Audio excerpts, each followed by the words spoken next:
Today, the latest weapons, coupled with the fighting skill of the American soldier, stand ready, on the alert all over the world to defend this country, you, the American people, against aggression. This is The Big Picture, an official television report to the nation from the United States Army. Now, to show you part of the big picture, here is Sergeant Stuart Queen. There's a new look about going overseas today, summed up in the words, Operation Gyroscope. Formerly, when a soldier went overseas, he had no idea of his assignment before shipping out, and usually he joined his new unit as an individual replacement. Now into the picture comes Gyroscope, the Army's newly developed system for rotating entire combat units between home and overseas bases on a fixed schedule.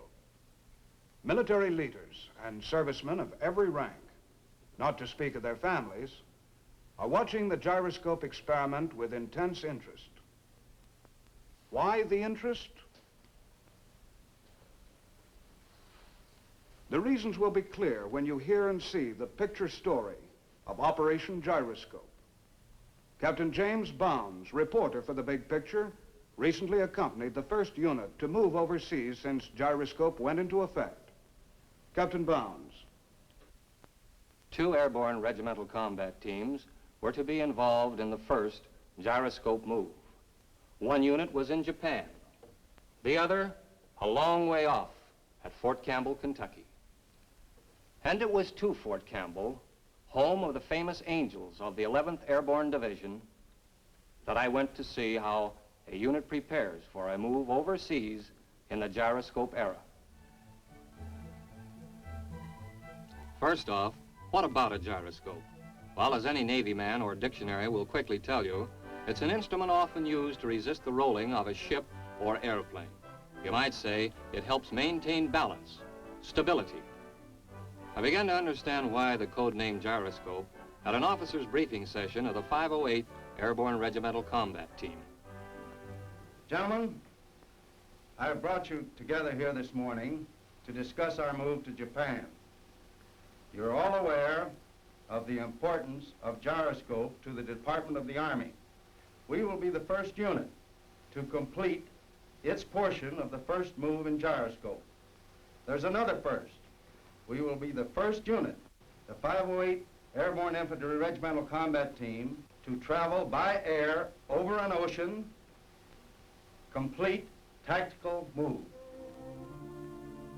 And a complete tactical move of nearly 4,000 officers and enlisted men across the country, then over the Pacific to Japan, is a job requiring coordination and planning of the highest order. Everything was spelled out on paper, from the standard operating procedure for packing office records to the assignment of billets upon arrival at the destination. I suppose that's one reason the operation looks so smooth. Files into packing cases, and cases systematically into trucks. A crisply executed sequence, like Reese to Gilliam to Hodges. Some 1,000 dependents of the men of the 508 were due to move out too, heading for San Francisco's port of embarkation and the trip over. A sea voyage for them, with the soldiers going by air. I saw many a boy's bicycle loaded aboard. But little girls weren't budging if they were separated from those little dolls. Not long afterwards, the railroad station at Fort Campbell was the scene of a lot of temporary goodbyes. Temporary because for the first time in Army history, men were able to put their families aboard a train heading for a West Coast port and plan to meet their families upon arrival in Japan.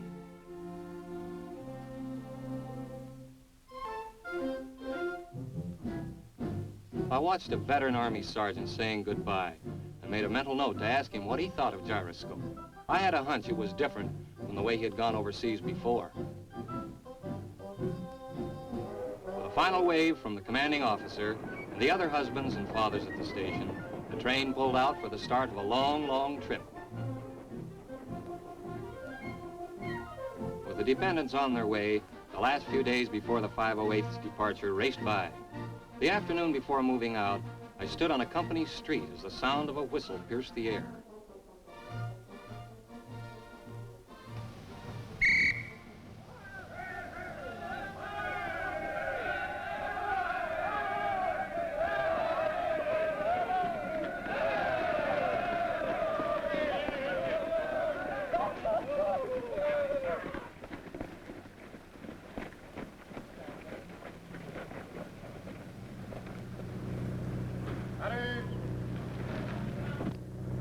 Men, at 0500 hours tomorrow morning, you will move into the marshalling area. At 1500 hours this afternoon, I will be back to make an inspection of your barracks, your clothing, your equipment, and your individual weapons. When I come back at 1500, I want you to have those things clean. And I mean clean. Mark, Colonel.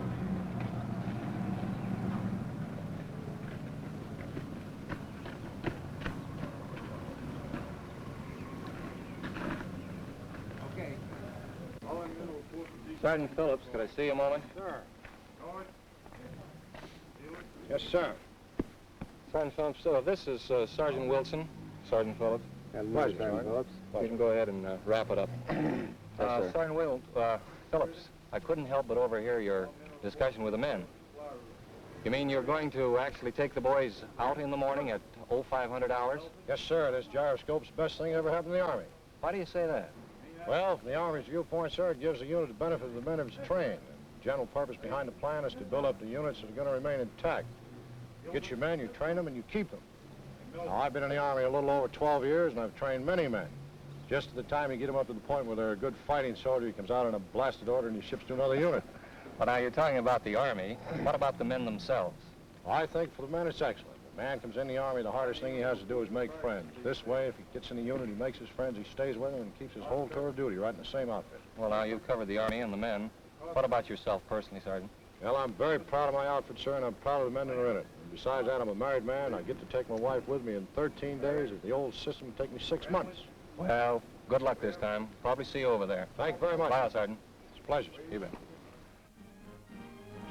Morning of the departure, duffel bags were stacked at the head of the company street, then checked to make sure the contents were secure. And the sun had barely come up when the last contingent of the 508 was marching out of Fort Campbell. Within a short time, the advance units of the 508 reached the marshalling area near the airport. Here they would stay until boarding the planes.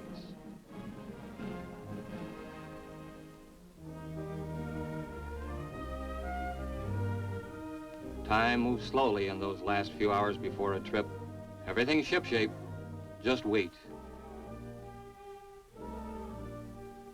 Some made good use of the free time, reading up on the country where they soon would be stationed, the fabulous island of Nippon.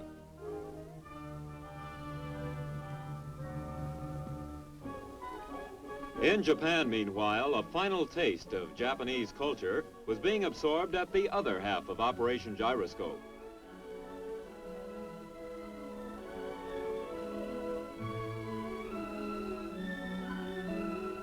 This was a time for sayonara, Japanese for goodbye. This was a time for the farewell speeches, simple, sincere words between friend and friend, Japanese and American. Time for the fragrant aroma of such delicacies as shrimp tempura. Time for a few remarks by a representative of the 187th Airborne Regimental Combat Team. Remarks adding up to thanks, people of Japan. Then the table set in distinctively delicate style, chow time Japanese fashion. And it's never too late for another chopstick lesson. Yes, the last days in Japan were full of interesting activity. Some play, but mostly work. Gyroscope took plenty of planning on the 187th end too, so that everything would go smoothly.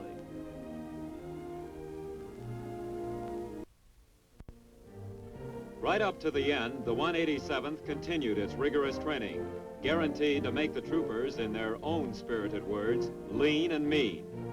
A training jump was scheduled shortly before the unit was to leave Japan.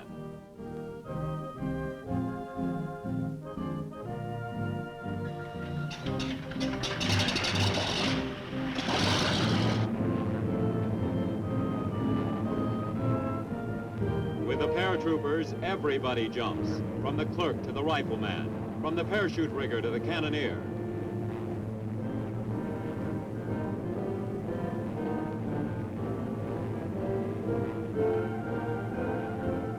In the last year of their overseas tour, the 187th had jumped on training missions in various areas of Japan and Okinawa, always staying combat ready in the paratroop tradition.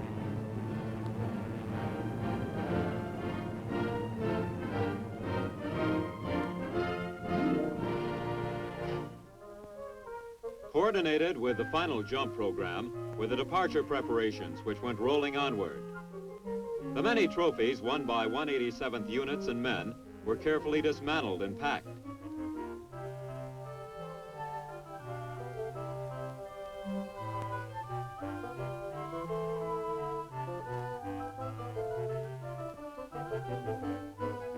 Then crating, banding, stenciling, and finally loading.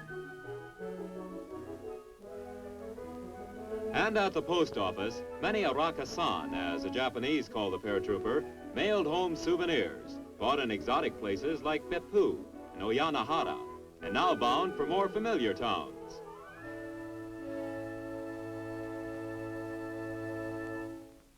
Back in the United States, and the other half of Operation Gyroscope, the 508th Airborne Regimental Combat Team was set to leave the marshalling area near the airport. The final word of instruction, and the 508th moves out to Campbell Air Force Base.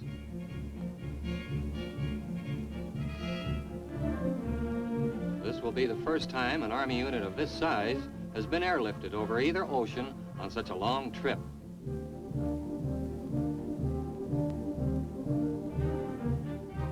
"43 giant C-124 Globemasters were waiting to airlift the troopers to Travis Air Force Base, California, then on to Hickam Air Force Base, Hawaii, to Wake Island, and finally Ashia Air Force Base, Japan. The whir of propellers and the lead plane roared into the skies.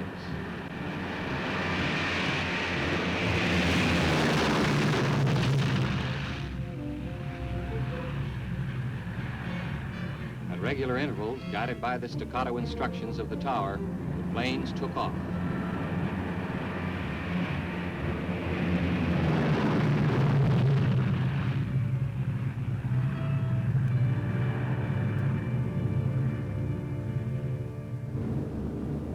What do you do when you spend over 52 hours in the air? Well, if you're anything like the men of the 508, you will eat and talk, and loudly too, I realized, so as to be heard above the roar of the motors. Or be strictly GI and shine your brass. Chew some gum, maybe. You could fight the 5 o'clock shadow, or maybe write a letter home. There's always a spare hour to snazz up those trooper boots. Or maybe try a hopefully hot hand at bridge. Or just peer out into the sky, watching those props hurtle you westward through the air. Nightfall at Ashia Airfield, 52 hours after takeoff, finds the first contingent off the plane headed by the 508th's commanding officer. Operation Gyroscope is running smoothly. Throughout the night and on into the next day, Ashia control towers call in the huge Globemasters. And dawn finds the plane still landing, descending slowly over the graceful Japanese landscape.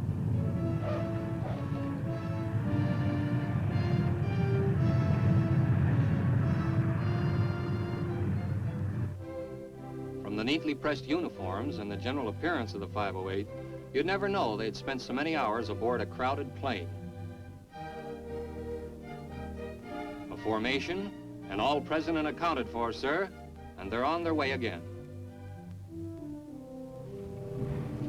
The final destination is fairly close now.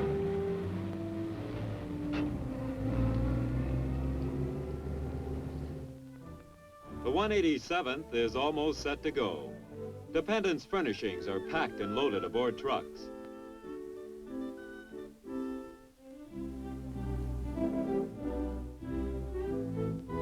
then the last meal at camp before pulling out. Most of the soldiers will fly home. Dependents will return by ship.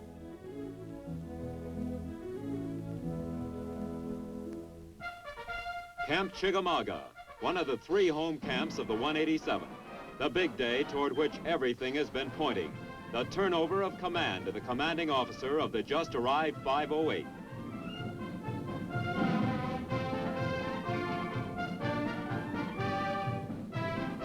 Side by side, one honoring the other, the flags of the 187th and the 508, 2 of America's finest, fightingest outfits, are brought onto the parade grounds.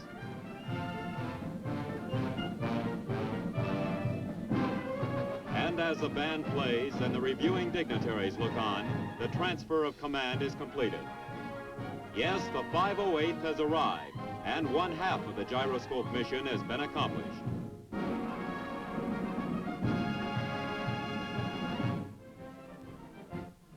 Out of camp, homeward bound, goes the other half of Gyroscope, the 187th Airborne Regimental Combat Team. Japanese of all ages wish them farewell and Godspeed.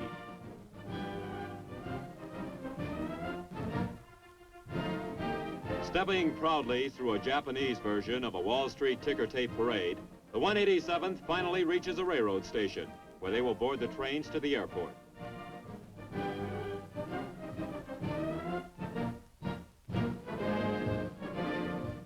A farewell speech by the mayor, then bouquets of flowers as testimonials of Japanese affection and goodwill.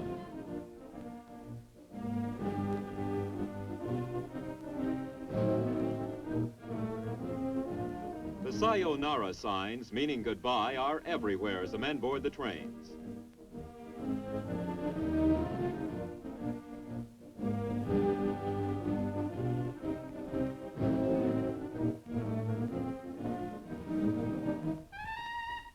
A Japanese swing band serenades as a soldier named O'Neill, clearly a favorite, gets special attention. All aboard, and the homeward bound special train chugs out of the station.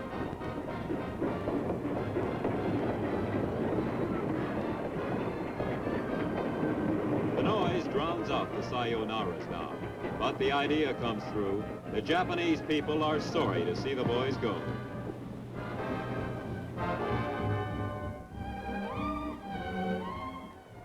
Relaxing in the coaches, the men have a last look at the perennial face of Japan as it moves past in a bewildering succession of small farms and paddy fields and fishing villages.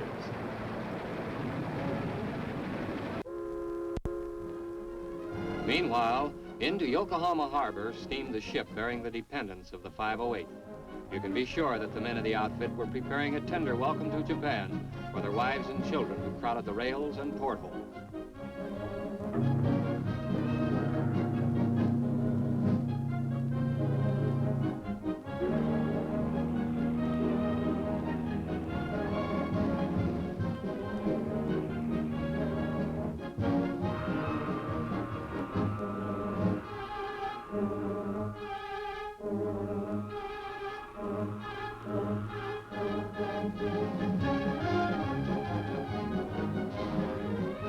The thumping music of a brass band echoed across the wharf.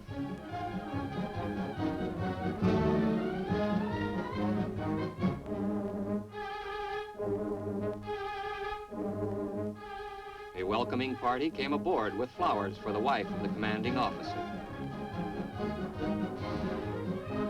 Representatives of the Japanese community were on hand to extend greetings to the families of the 508.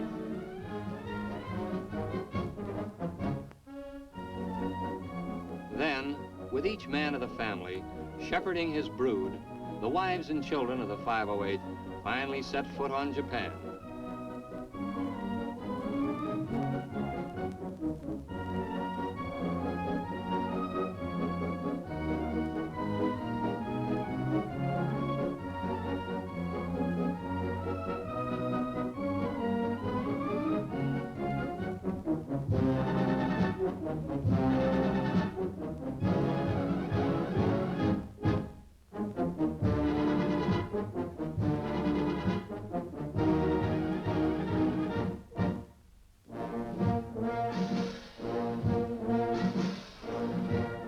paperwork was kept at a minimum so that the new arrivals could be processed quickly and efficiently.